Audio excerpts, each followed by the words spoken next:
Rumi was ridiculed on stage, but what she did next touched the whole world. The spotlight, a malevolent eye, pinned Rumi to the center of the vast auditorium. The silence, thick and expectant moments before, had shattered into a cacophony of jeers, catcalls, and outright laughter. It wasn't polite amusement, it was the cruel, mocking sound of a dream being publicly dismantled. Rumi, all of 23 years old, stood frozen, the microphone clutched in her trembling hand, the carefully crafted words of her original poem, Echoes of the Soul, suddenly tasting like ash in her mouth. Just moments earlier, the energy had been electric. The annual Voice of a Generation Poetry Slam was a prestigious event, a launchpad for young artists. Rumi, a small-town girl with eyes that held the vastness of the night sky and a voice that usually resonated with quiet strength, had been a dark horse, an unexpected finalist. Her poems, raw and honest explorations of identity, loss, and hope, had captivated the preliminary rounds. She'd poured her heart and soul into her performance, envisioning this night as a turning point, a validation of her years of tireless writing, of the countless rejections, of the gnawing self-doubt. Now, that dream was crumbling. It had started subtly. A ripple of giggles when she stumbled over a particularly complex metaphor. A few scattered coughs that seemed suspiciously timed. Then, as she reached the emotional crescendo of the poem, a loud, deliberately disruptive boo echoed from the back of the auditorium. The sound, amplified by the microphone, was like a physical blow. From there, it spiraled. More boos, laughter, and increasingly personal insults. Someone yelled, "Get off the stage, amateur." Another voice chimed in, "This is garbage. My dog writes better poetry." Rumi's carefully constructed composure began to unravel. Her face flushed crimson, her hands shook uncontrollably, and the words, once so vibrant and powerful, dissolved into a jumbled mess in her mind. She could see faces in the audience, contorted in expressions of derision and contempt. She saw the judges, their expressions shifting from polite interest to thinly veiled embarrassment. She even thought she caught a glimpse of her mentor, Professor Eldridge, in the front row, his face etched with a mixture of pity and disappointment. She wanted to disappear. To melt into the floorboards and be swallowed by the earth. The humiliation was excruciating, a searing brand on her soul. She wanted to run, to escape the suffocating weight of the jeering crowd. A security guard, a burly man with a surprisingly gentle face, began to make his way towards the stage. Rumi braced herself, expecting to be escorted off, her dreams shattered, her spirit broken. But then, something unexpected happened. As the security guard neared, Rumi lifted her head. Her eyes, though still brimming with tears, held a flicker of defiance. She took a deep breath, the air catching in her throat, and tightened her grip on the microphone. Instead of fleeing, instead of succumbing to the crushing weight of the ridicule, Rumi began to sing. Not a pre-rehearsed song, not a polished performance piece, but a raw, heartfelt melody that poured directly from her wounded soul. It was a simple tune, almost a lullaby, but it resonated with a profound vulnerability and honesty. It was a song she used to sing as a child, a song her grandmother had taught her, a song about resilience, about finding strength in the face of adversity. The jeers slowly began to subside, replaced by a stunned silence. The laughter died down, choked by the unexpected beauty and raw emotion of Rumi's voice. The spotlight, still shining brightly, seemed to soften, bathing her in a warm, forgiving glow. The security guard paused, his hand hovering near her arm, then slowly retreated. He understood. This wasn't a disruption, it was a transformation. Rumi closed her eyes, her voice growing stronger, more confident. She wasn't performing for the audience anymore, she was singing for herself, for the little girl inside who had always dreamed of sharing her voice with the world. As she sang, a remarkable thing began to happen. One by one, members of the audience started to join in. At first, it was just a few hesitant voices, murmuring the simple melody. But gradually, the chorus grew, swelling into a powerful wave of collective harmony. The judges, their faces now etched with awe, exchanged glances of disbelief. Professor Eldridge, his eyes glistening with tears, smiled proudly. The jeering voices were completely silenced, replaced by a unified song of hope and resilience. By the time Rumi finished singing, the entire auditorium was filled with the sound of her grandmother's lullaby. The air crackled with emotion, a palpable sense of connection and shared humanity. The applause that followed was deafening, a thunderous ovation that shook the very foundations of the building. Rumi opened her eyes, her face radiant with a mixture of relief, gratitude, and triumph. She had faced the ridicule, she had stared into the abyss of her own self-doubt, and she had emerged stronger, more resilient, and more determined than ever. That night, Rumi didn't win the Voice of a Generation poetry slam. But she won something far more valuable. She won the hearts of the audience. She won the respect of her peers. And, most importantly, she won back her own belief in herself. The video of Rumi's performance went viral. Millions of people around the world watched in awe as she transformed a moment of public humiliation into a powerful testament to the human spirit. News outlets covered the story, hailing Rumi as a symbol of resilience and hope. Offers poured in: book deals, speaking engagements, collaborations with renowned artists. Rumi could have easily capitalized on her newfound fame, churning out commercially viable content, playing the role of the overnight sensation. But she didn't. Instead, Rumi used her platform to advocate for the importance of vulnerability, empathy, and self-acceptance. She launched a non-profit organization called Echoes of Hope, dedicated to providing safe spaces for young people to express themselves creatively and to find their own voices. She traveled the world, sharing her story and inspiring others to overcome their own challenges. She didn't shy away from the pain she had experienced on that stage. Instead, she used it as a catalyst for change, transforming her personal trauma into a source of collective healing. A year after the infamous Poetry Slam, Rumi returned to the same auditorium. This time, she wasn't there to compete. She was there to receive an honorary award for her contributions to the arts and her unwavering commitment to social justice. As she stood on the stage, bathed in the warm glow of the spotlight, she looked out at the audience, her heart filled with gratitude and a profound sense of purpose. She saw familiar faces, faces that had once been contorted in expressions of derision, now smiling at her with genuine admiration. She saw Professor Eldridge, his eyes twinkling with pride. And she saw the security guard, standing silently in the back, a subtle nod of approval on his face.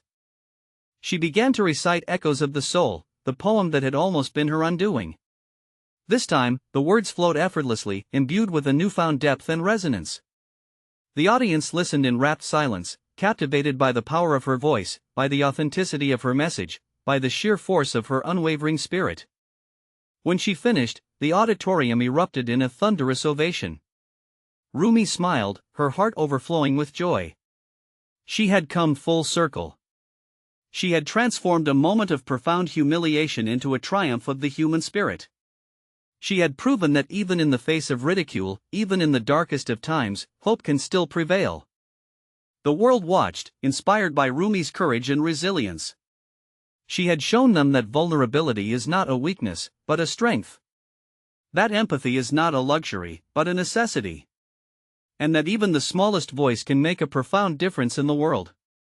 Years later, Rumi's story became a staple in school curriculums. Documentaries were made about her journey, and her poems were translated into dozens of languages. She became a symbol of hope for a generation grappling with anxiety, social media pressures, and the ever-present fear of failure. One day, a young girl, facing her own struggles with self-doubt and bullying, stumbled upon Rumi's story online. Inspired by her courage, the girl decided to enter a local poetry competition. She poured her heart and soul into her performance, just as Rumi had done years before. And when she faced her own moment of adversity, when she felt the weight of ridicule bearing down on her, she remembered Rumi's example. She took a deep breath, tightened her grip on the microphone, and found her own voice. And that, perhaps, was Rumi's greatest legacy: not the fame, not the awards, not the recognition, but the ripple effect of her courage, the countless lives she touched, the countless voices she inspired to speak their truth, no matter the cost. She taught the world that true strength lies not in avoiding vulnerability, but in embracing it. That true beauty lies not in perfection, but in authenticity. And that even in the face of the harshest criticism, the human spirit can triumph. Rumi, once ridiculed on stage, had indeed touched the whole world. The garçon who served her water before the event, now a manager, kept her picture on his desk, a silent reminder that judging a book by its cover is never a good idea. The security guard, long retired, kept a newspaper clipping of Rumi's story in his wallet, a testament to the power of human resilience. And Rumi, she continued to write, to speak, to inspire, her voice echoing through the world, a constant reminder that even in the darkest of nights, the echoes of the soul can still be heard. The story of Rumi wasn't just a fleeting viral sensation, it became woven into the fabric of global consciousness. It was a narrative passed down through generations, a modern-day parable about the transformative power of vulnerability and the enduring strength of the human spirit. Years turned into decades. Rumi, though still actively involved in echoes of hope and occasionally publishing new works, deliberately stepped away from the intense spotlight. She understood the corrosive nature of constant fame, the pressure to maintain an image, the danger of losing oneself in the echo chamber of public opinion. She retreated to a quiet life, a small cottage nestled in the foothills of the mountains, a place where she could reconnect with the source of her inspiration, nature, solitude, and the unwavering pursuit of truth. She taught writing workshops to underprivileged youth, mentored aspiring poets, and spent countless hours simply listening to the stories of others. One afternoon, a young woman named Ilara arrived at Rumi's cottage. Ilara, barely out of her teens, was a whirlwind of nervous energy, clutching a tattered notebook filled with poems.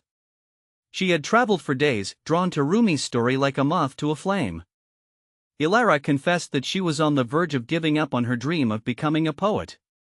She had faced constant rejection, relentless criticism, and the gnawing feeling that she simply wasn't good enough. She recounted a particularly brutal experience at a local open mic night, where she had been heckled and ridiculed for her unconventional style and her unflinching honesty. Rumi listened patiently, her eyes filled with empathy. She recognized the pain in Ilara's voice, the fear in her heart. She had been there herself, standing on that stage, feeling the weight of the world crushing her spirit. When Ilara finished, Rumi smiled gently and said, "The world doesn't need more perfect poets, Ilara. It needs more honest ones. It needs voices that are willing to break the silence, to speak the truth, even when it's uncomfortable, even when it's unpopular." Rumi didn't offer Ilara empty platitudes or generic advice. Instead, she shared her own struggles, her own doubts, her own moments of near despair. She showed Ilara the scars that the ridicule had left on her soul, the wounds that had taken years to heal. But she also showed Ilara the strength that she had found in those scars, the resilience that had been forged in the fires of adversity. She explained that the criticism, though painful, had ultimately made her a stronger, more authentic artist. It had forced her to confront her own insecurities, to refine her craft, and to find her own unique voice. Over the next few weeks, Rumi mentored Ilara, not by dictating what she should write, but by encouraging her to explore her own inner landscape, to embrace her vulnerabilities, and to find the courage to share her truth with the world. She taught Ilara the importance of self-compassion, the need to be kind to herself, even when she made mistakes. She reminded Ilara that rejection is not a reflection of her worth as an artist, but simply a part of the creative process. And most importantly, she taught Ilara the power of connection, the importance of finding a community of like-minded individuals who could offer support, encouragement, and constructive criticism. Ilara, inspired by Rumi's wisdom and unwavering belief in her potential, began to find her own voice again. She started writing with a newfound confidence and authenticity, pouring her heart and soul into her poems. She returned to the open mic night, this time armed with a different kind of courage, a courage that came not from arrogance or defiance, but from a deep understanding of her own worth and the power of her own voice. And this time, the audience listened. They listened to her raw honesty, her unflinching vulnerability, her powerful message of hope and resilience. They were moved by her words, touched by her spirit. Ilara didn't face ridicule that night. She faced connection. She faced empathy. She faced acceptance. And she realized that Rumi's story wasn't just about one woman's triumph over adversity, it was about the power of human connection to heal, to inspire, and to transform the world. Years later, Ilara became a renowned poet in her own right, using her platform to advocate for social justice, to promote mental health awareness, and to inspire young people to find their own voices. She never forgot the lessons she had learned from Rumi, the woman who had been ridiculed on stage but had ultimately touched the whole world.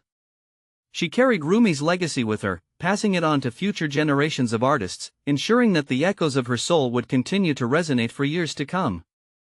Even the garçon, now a seasoned restaurant owner, framed the picture he had of Rumi, placing it prominently near the entrance. It became a conversation starter, a silent testament to the unpredictable nature of talent and the importance of looking beyond superficial judgments. He even started a poetry night at his restaurant, providing a platform for aspiring artists to share their work. The retired security guard, well into his 80s, would often visit local schools, sharing Rumi's story with wide-eyed children. He emphasized the importance of kindness, empathy, and standing up for what you believe in, even when it's difficult. He became a living embodiment of Rumi's message, a reminder that even small acts of courage can have a profound impact on the world. And Rumi, in her quiet cottage in the mountains, continued to write, to teach, to inspire. She understood that her journey wasn't about her own personal success, but about creating a ripple effect of positive change, about empowering others to find their own voices and to share their own stories. She knew that the world would always need more Rumis, more people who were willing to be vulnerable, to be honest, to be authentic, even in the face of ridicule. Because it was those voices, those stories, that had the power to heal the world, to connect us all, and to remind us that we are all, in our own unique way, echoes of the soul. Her actions, after the initial humiliation, proved that true artistry lies not just in talent, but in the unwavering commitment to using that talent for the greater good. The employee who had cleaned the stage that night, initially feeling sorry for Rumi, later volunteered at Echoes of Hope, understanding that even seemingly insignificant actions could contribute to a powerful movement.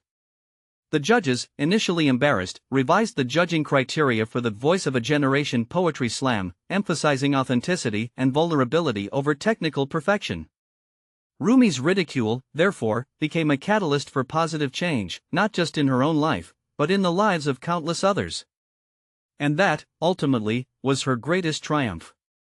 The legacy of a woman who was ridiculed on stage, but whose subsequent actions touched the whole world, would continue to inspire for generations. The legend of Rumi continued to evolve, subtly shifting from a tale of individual triumph to a blueprint for collective healing. Her story became a case study in psychology classes, examining the transformative power of vulnerability and the societal impact of empathy. Sociologists analyzed the viral spread of her performance, dissecting the cultural hunger for authentic narratives in an increasingly manufactured world. Universities established Rumi centers, dedicated to the study of creative expression as a tool for social change. Scholarships were created in her name, supporting aspiring artists from marginalized communities. The Echoes of Hope organization expanded its reach, establishing branches in conflict zones and disaster-stricken areas, providing a safe haven for individuals to process trauma through art. Rumi herself, though remaining largely out of the public eye, became a spiritual advisor to a new generation of activists and artists. She offered guidance not through prescriptive solutions, but through gentle questioning, encouraging them to find their own answers, to trust their own intuition, and to lead with compassion. One particularly impactful initiative stemming from Rumi's legacy was the Bridge Builders program. This program brought together individuals from opposing sides of deeply entrenched conflicts, creating a space for them to share their stories, to listen to each other's perspectives, and to find common ground through creative expression. The program's success was remarkable. In one instance, it facilitated a dialogue between Israeli and Palestinian teenagers, leading to the creation of a collaborative art project that symbolized their shared desire for peace. In another, it brought together former gang members from rival neighborhoods, resulting in a series of community workshops aimed at preventing youth violence. Rumi, though never directly involved in the Bridge Builders program, served as its guiding spirit.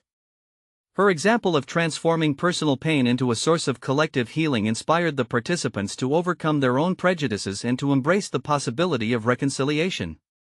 As Rumi entered her twilight years, she began to reflect on her life's journey.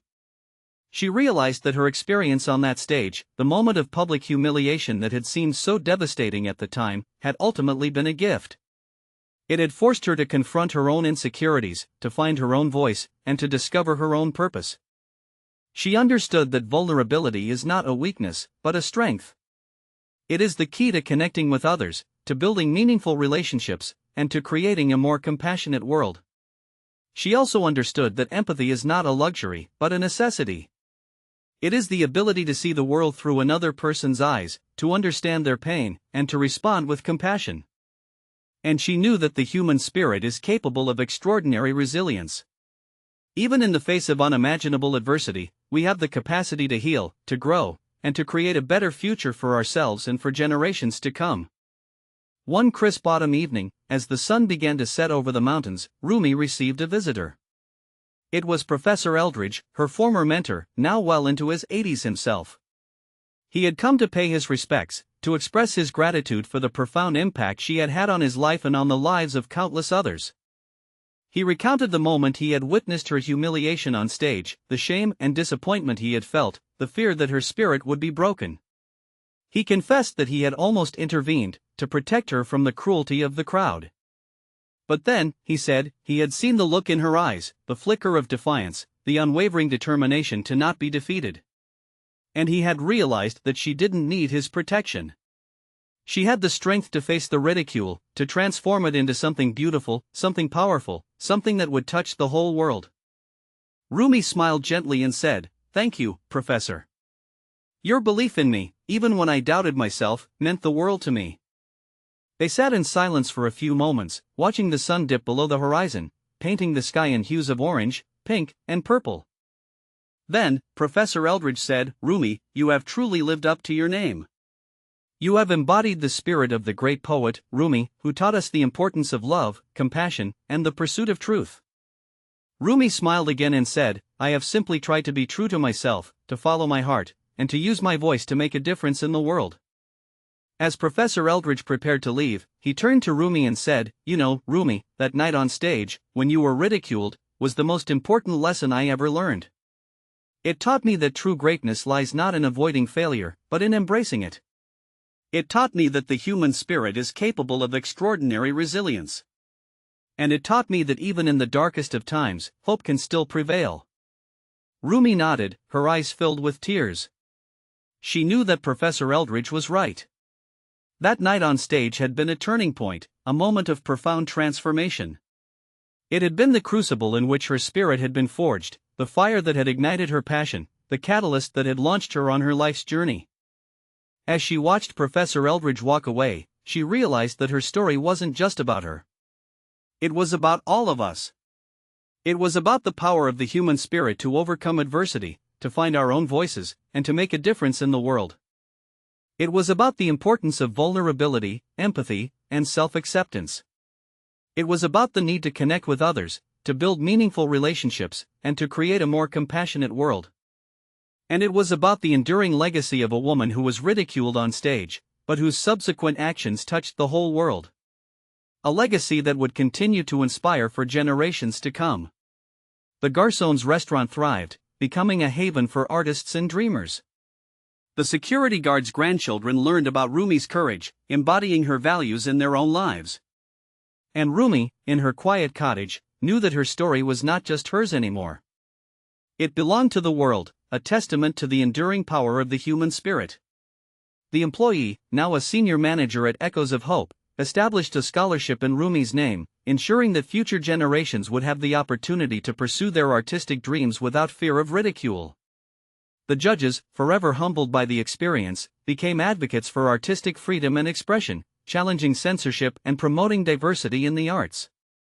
Rumi's story, therefore, transcended personal triumph, becoming a symbol of hope, resilience, and the transformative power of vulnerability. The echoes of her soul continued to resonate, inspiring countless individuals to find their own voices and to make a positive impact on the world. The final chapter of Rumi's story wasn't written in headlines or award ceremonies. It was etched in the quiet acts of kindness, the unwavering commitment to social justice, and the countless moments of inspiration that rippled outwards from her life. It was a testament to the power of a single act of courage to ignite a global movement, a reminder that even the smallest voice can make a profound difference in the world. And so, the legend of Rumi, the woman who was ridiculed on stage, but whose subsequent actions touched the whole world, lived on, a beacon of hope for generations to come. The story of Rumi became more than just a narrative, it became a living, breathing ecosystem of hope. It was a curriculum taught in schools, not just in literature classes, but in civics and ethics, demonstrating how personal adversity could be transmuted into societal good. Therapists cited Rumi's journey as a case study in resilience and post-traumatic growth, encouraging patients to embrace their vulnerabilities as sources of strength. The Echoes of Hope Foundation blossomed into a global network, providing resources and support to artists and activists working on the front lines of social change. It funded projects ranging from community gardens in underserved neighborhoods to art therapy programs for refugees fleeing war-torn countries. The foundation became a testament to Rumi's belief that art could be a powerful tool for healing, connection, and social transformation. Even the stage where Rumi had been ridiculed became a sacred space. The venue, once a symbol of judgment and rejection, was transformed into a center for artistic expression and community dialogue. It hosted open mic nights, poetry slams, and theatrical performances, providing a platform for diverse voices to be heard and celebrated.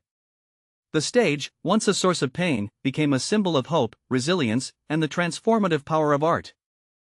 The judges who had initially ridiculed Rumi became her most ardent supporters. They established a mentorship program for young artists, providing guidance, support, and encouragement to those who had faced similar challenges. They used their influence to advocate for arts education in schools and to promote diversity and inclusion in the art world. They became living embodiments of Rumi's message of forgiveness, empathy, and the importance of learning from our mistakes. The garçon, whose simple act of kindness had provided Rumi with a moment of solace, became a local hero. His restaurant became a gathering place for artists, activists, and community members, a space where ideas could be shared, connections could be forged, and dreams could be nurtured. He used his platform to support local charities and to promote social justice initiatives. He became a reminder that even small acts of kindness can have a profound impact on the world. The security guard, whose silent support had given Rumi the strength to persevere, became a champion for the voiceless and marginalized. He volunteered his time at homeless shelters, food banks, and community centers, providing comfort, support, and a listening ear to those in need. He became a symbol of compassion, empathy, and the importance of standing up for what is right. Rumi, though remaining largely out of the public eye, continued to inspire and mentor countless individuals. She received letters from all corners of the globe, from people whose lives had been touched by her story, from artists who had been inspired by her courage, from activists who had been empowered by her message. She responded to each letter with a handwritten note, offering words of encouragement, support, and wisdom. One day, a young man named Kai arrived at Rumi's cottage. Kai was a talented musician who had been struggling with anxiety and self-doubt. He had been on the verge of giving up on his dream of becoming a professional musician, convinced that he wasn't good enough, that he didn't have what it takes. Rumi listened patiently as Kai poured out his heart, sharing his fears, his insecurities, and his feelings of inadequacy. She recognized the pain in his voice, the fear in his eyes. She had been there herself, standing on that stage, feeling the weight of the world crushing her spirit. When Kai finished, Rumi smiled gently and said, "Kai, the world doesn't need another perfect musician. It needs you. It needs your unique voice, your unique perspective, your unique way of expressing yourself through music." Rumi didn't offer Kai empty platitudes or generic advice. Instead, she shared her own struggles, her own doubts, her own moments of near despair. She showed Kai the scars that the ridicule had left on her soul, the wounds that had taken years to heal. But she also showed Kai the strength that she had found in those scars, the resilience that had been forged in the fires of adversity. She explained that the criticism, though painful, had ultimately made her a stronger, more authentic artist. It had forced her to confront her own insecurities, to refine her craft, and to find her own unique voice. Over the next few weeks, Rumi mentored Kai, not by dictating what he should play, but by encouraging him to explore his own inner landscape, to embrace his vulnerabilities, and to find the courage to share his truth with the world. She taught Kai the importance of self-compassion, the need to be kind to himself, even when he made mistakes. She reminded Kai that rejection is not a reflection of his worth as an artist, but simply a part of the creative process. And most importantly, she taught Kai the power of connection, the importance of finding a community of